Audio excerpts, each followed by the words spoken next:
और हाँ, रह गई बात जेवर की, तो आप लोग को मैं सच में बताऊंगी जेवर की बात, किसको मिलेगी किसको नहीं मिलेगी, या फिर किसी को मिलेगी ही नहीं, और वो जेवर कहाँ जाएगा, सब कुछ मैं बताऊंगी आप लोग को, तो पूरा लास्ट जुड़े रहिएगा। और हाँ दोस्तों, आज मैं नहाई नहीं, क्योंकि दोस्तों नदी पे जाना है, कपड़ा एक पूरा एक बोरा है धुलने को, एक बोरा नहीं तो भी 2 बोरा होगा धुलने के लिए। कल घर साफ़ हुआ तो कपड़ा भी साफ़ ही रहना चाहिए ना सारा घर, क्योंकि आज धनतेरस है। नदी पे जाएंगे हम लोग धुलने वुलने, फिर उसके बाद धुल कर आएंगे, तब घर का साफ़ सफाई तो हो ही चुका है सारा। फ़िलहाल अभी थोड़ा बहुत जो ये रूम भी है देखिए, थोड़ा इसको भी रगड़ दूँगी, आखिर इसी में हम वीडियो बनाते हैं, यही मेरा वीडियो का स्टूडियो समझ लीजिए, यहीं पे बनाते, तो धुलना इसको भी ज़रूरी है, इसको भी धुलेंगे, उस वाले रूम को भी साफ़ करेंगे, फिर बीच वाले को भी। इतना बड़ा ही है घर ही, क्या करें, हम भी पालक जाते हैं, साफ़ करो पाजी पारा हो पाएगा, एक ये साथ तो होगा नहीं सारा। और हाँ, रह गई बात, खुशी बार बार आती है मेरे घर पे, झगड़ा कर कर के चले जाते हैं, ये एक ही बात कितना आप लोग को बताएं। लेकिन हाँ, हम हमेशा मार खाते हैं, हम मार खा खा के रहते हैं इस घरों में। हम कभी नहीं जानते थे कि हम ननद के भी हाथ से मार खा खा कर रहेंगे। हम लोग कहते हैं हम सहते नहीं हैं, बिना सहे इस घरों में हूँ, मार खाती अपने पति का, अपने ससुर का, अपनी ननद का, तभी टिक पाती हूँ, सहती तभी टिकती हूँ। अगर मैं भी लड़ाकू एकदम रहूँ कि काय मल्ली हम मारब, बस चुका घर। अगर गलत बोलूँ तो आप लोग कमेंट करके ज़रूर बताएगा। और हाँ, जेवर, तो जेवर की बात ये है दोस्तों, पहले तो ये बोला जाता था कि जेवर दिलाएगा मुझे, मैं जिसको देना चाहूँगी उसको दूँगी। नहीं, उससे पहले बात हुआ था, जैसे जितना जेवर है सब 4-4 है, तो सब में से एक मम्मी, एक हम, एक खुशी, एक दीदी, ऐसा ऐसा बात होता था, एक एक देंगे, कान का एक एक देंगे, है मंगलसूत्र एक एक देंगे, अंगूठी एक एक देंगे, ऐसा बात होता था। अब बात हुआ था कि मेरे पास रहेगा, अब वो भी बाइकाट, वो भी बाइकाट, ये भी बाइकाट, अब मम्मी के पास रहेगा, मम्मी अपने उसमें रखेंगी। अरे, होता है दोस्तों जमा करने वाला, बिना पैसे का वहाँ पे अच्छे से रहेगा। तो हम तो यही कहेंगे, हमारा हक नहीं है भाई, उसमें मेरी सास का हक है, वो उनका है तो वही जाने, जिसको मर्जी उनको दे। हम शुरू से ही दोस्तों कहते आ गए हैं, हम ये नहीं किए मना, शुरू से बोलते आ गए, आपका जेवर है, आपका मर्जी, जिसको देना है दीजिए, नहीं तो हमको कोई भी चिंता नहीं दोस्तों, हमको कोई भी टेंशन नहीं है। हाँ, और रह गई बात, अब बोल रहे हैं सब जो मेरा सेवा करेगा मैं उसको दूँगा, तो भी ठीक है, क्योंकि आगे तक कोई काम नहीं आने वाला है बेटा बहू के अलावा, मैं आप लोग को ये भी बता दे रही हूँ, आगे हम ही लोग काम आएंगे और कोई नहीं। लेकिन हम तो सेवा अपनी तरफ से पूरा करेंगे, अभी फ़िलहाल नहीं कर पाती हूँ दोस्तों, हम खुद मजबूर हैं अपने शरीर से, अपने किडनी से, हम खुद मजबूर हैं, हम नहीं कर पाते हैं।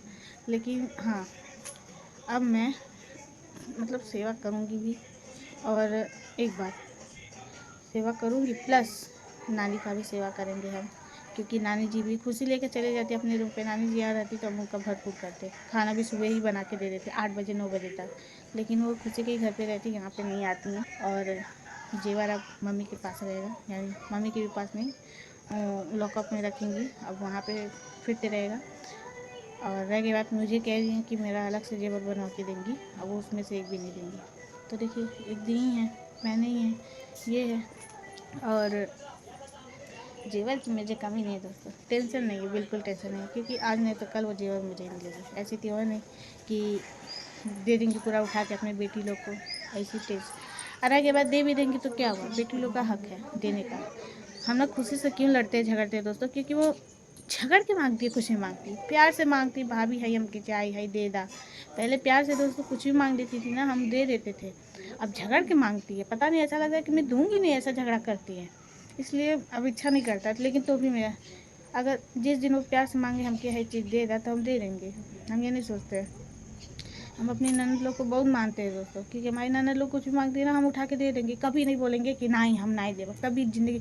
अगर मैं झूठ बोलूँ ना, वो दोनों ब्लॉग देख रही भी होंगी तो भी हम बता दे रहे हैं, हम दे देते हैं। और हाँ, ये रह गई बात, और हम लोग दिवाली के बाद क्या होगा क्या नहीं होगा, बार बार पापा मम्मी बोलते हैं दिवाली बाद होगा, जो होगा उसी दिन होगा, देखते हैं क्या होता है, उस दिन क्या धमाल करते हैं, हम तो कुछ समझ ही नहीं पाते हैं। और हाँ, अब नाम तो नहीं ले रही थी, लेना पड़ेगा, नहीं तो लोग हमको उल्टा सीधा बोलने लगते हैं। अब मुस्कान मौसी पता नहीं किस हालत में है, सब कहेंगे कि साइड ले लीजिए, अभी भी साइड नहीं ले रही दोस्तों, क्योंकि उनका कोई गलती भी नहीं था तो क्यों साइड लूँ, जैसे हमारा भी कोई नहीं गलती था, गलती था उस अनीता का। तो छोड़िए दोस्तों सब बातें, वीडियो के माध्यम से ऐसे ही बोल दी, उसके लिए सॉरी। हमारे हस्बैंड अभी तक हमसे बात नहीं कर रहे हैं, हमको बिल्कुल अच्छा नहीं लग रहा है। अब घर पे पता नहीं उनको क्या मती मार लिए हैं, सब बिल्कुल बात ही नहीं कर रहे हैं, पता नहीं क्या उनको हो गया, हमको देखना नहीं चाह रहे हैं। पहले ना 2 दिन नहीं बात करती थी ना, 2 से तीसरे दिन अपने आप आते थे मुझे मनाने जनाने। पहले मेरी भी गलती हो जाती थी तो भी, लेकिन अब आते ही नहीं हैं। बहुत से पति रहते हैं अपनी वाइफ के बगैर नहीं रह पाते, चाहे रात में चाहे दिन में, लेकिन वो पता नहीं इस समय क्यों ऐसा है। अच्छा ये बताइए, आप ही लोग बताइए, अब इस समय अब मेरे बगैर रह भी ले रहे, सो भी ले रहे, अच्छे से हंसते भी है, खाते भी हैं, लेकिन हम नहीं खाते दोस्तों, क्यों झूठ बोलूं, अच्छे से खाना हम नहीं खाते, हमको बहुत टेंशन होता है हमारे पति क्यों ऐसा हम हमारे साथ व्यवहार करने लगे। मैं ऐसा कभी नहीं करते थे मेरे साथ, लेकिन अब ऐसे हम इससे भी बहुत बम्पर झगड़ा हुआ। मैं अपने नैहर भाग गई थी तो भी मुझे कॉल करके मुझे मनाए और जनाए, मुझे लेने भी आए थे वहीं। तब पता नहीं क्यों अब की बारी उनको यही बोईसर आके दोस्तों ना बहुत बिगड़ गए हैं, बहुत बिगड़ गए, जब से खुशी के साथ वो हमेशा रहने लगे। और हाँ, अच्छा बताइए, कोई भी आदमी अगर ऐसा करेगा तो पत्नी नहीं शक करेगी? आप ही लोग बताइए। पहले से बहुत वो अपने से मन बड़ाई करते हैं। अगर मैं झूठ बोलूँ, आप एक महिला हैं, आप ही बताइए, पति अगर ना बोले, पहले के जैसा व्यवहार ना करे और अपनी वाइफ के बगैर भी रह जाए, सो जाए, खाना खा ले, अच्छा लगेगा? टेंशन नहीं होगा आप लोग को? बताइए। अगर मैं झूठ बोलूँ ना तो आप लोग कमेंट करके बताइए। मुझे बिल्कुल अब अच्छा नहीं लग रहा उनका रहन सहन देखकर, बस यही मन कर रहा है ना कहाँ मैं कूद के मर जाऊँ। अब घुट घुट के जीती हूँ, ऐसा लगता है घर में काटने को दौड़ता है। जब घरों से भाग रहे थे ना तो मुझे, जब घर से जा रहे थे करवा चौथ के दिन, मुझे और टेंशन हो गया था कि आज के दिन क्यों जा रहे हैं, के लिए मैं उपास हूँ। देखिए उस दिन का ही मेहंदी रखा ही है। चलिए दोस्तों, आपने देखा कि सलोनी के दिल में कितना प्यार भरा हुआ है। सिर्फ अपनी सासू माता के लिए नहीं बल्कि अपनी नंदों के लिए भी सलोनी के दिल में कितना प्यार भरा हुआ है, जो कि आप देख सकते हैं। सलोनी सिर्फ एक ही चीज़ से काफ़ी ज़्यादा परेशान है कि खुशी काफ़ी ज़्यादा दबाव बनाने की कोशिश करती है सलोनी पे और लड़ाई झगड़े मारा पीट करती रहती है, जिसकी वजह से सलोनी काफ़ी ज़्यादा मेंटली डिस्टर्ब दिखाई दे रही है, जो कि आप उसके फेस पे देख सकते हैं। लेकिन ऐसा नहीं कि उसके दिल में खुशी के लिए कोई भी दुश्मनी है। वो प्यार साफ साफ दिखाई दे रहा है, जो प्यार एक भौजाई के दिल में अपनी ननद के लिए होना चाहिए। इतना कुछ सहने के बावजूद भी सलोनी के दिल में अभी भी खुशी के लिए प्यार है, लेकिन खुशी इस चीज़ को समझना नहीं चाहती क्योंकि उसे दबाव बना के रखना है अपनी भौजाई पे, जो कि बहुत ही गलत बात है। और जिस पति के लिए एक औरत अपना सब कुछ छोड़ के आती है, वही पति जब इस तरह का बिहेव करे, अपनी बहनों की बातों पे चले, तो एक पत्नी को कितना दर्द होता है ये वो हर औरत समझ सकती है जो कि मैरिड है। फिर भी सलोनी ने बहुत कुछ बर्दाश्त किया है, सिर्फ और सिर्फ खुशी की ही बदौलत थी कि सलोनी ने मुस्कान और अनीता जैसी औरत का सहारा लिया। अगर खुशी अच्छे से रहती तो सलोनी को कभी किसी का सहारा लेने की ज़रूरत नहीं पड़ती। और सबसे बड़ी विडंबना तो ये है कि अनीता और मुस्कान ने जो चीज़ें करी हैं सलोनी के साथ, वो चीज़ें करनी चाहिए थी उन्हें खुशी के साथ। तब खुशी को अच्छे से समझ में आता कि क्या गलत है और क्या सही है।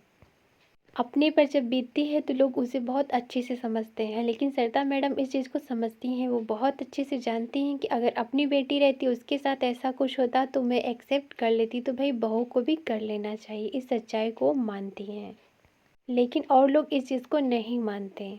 इतना ही नहीं, आज की डेट में आप सोच सकते हैं कि कौन सी ऐसी बहू होगी जो कि ससुर के हाथों मार खा के रहेगी, पति के हाथों और ननद के हाथों भी पीट के घर में रह जाएगी। सलोनी की ये सारी बहुत ही अच्छाइयाँ हैं जो कि सरिता मैडम को अच्छे से पता है, क्योंकि सलोनी उनके लिए हीरा है और हीरे को वो खोना नहीं चाहती। सलोनी काफ़ी ज़्यादा किडनी की बीमारी से परेशान है और आप भगवान से प्रे करें कि सलोनी बहुत जल्द स्वस्थ हो जाए और एक अच्छे से प्यारे से बच्चे को जन्म दे और उसकी ज़िंदगी में खुशियाँ लौट आएँ। और ये खुशियाँ तभी लौट सकती है जब खुशी सलोनी का पीछा छोड़ दे, यानी अपना मायका छोड़ दे। मायका छोड़ने का मतलब ये नहीं है कि वो मायके ना आए, लेकिन तो उस हिसाब से आए जैसे कि एक लड़कियां आती हैं। बहुत ज़्यादा इंटरफेयर करना खुशी का सलोनी के लिए मुसीबत बन चुका है, जो कि आप देख सकते हैं। ये मुसीबत सलोनी के फेस पे साफ साफ दिख रहा है। फिलहाल इन सारी चीज़ों को लेकर आपका क्या कहना है, आप भी अपनी राय कमेंट में ज़रूर दें।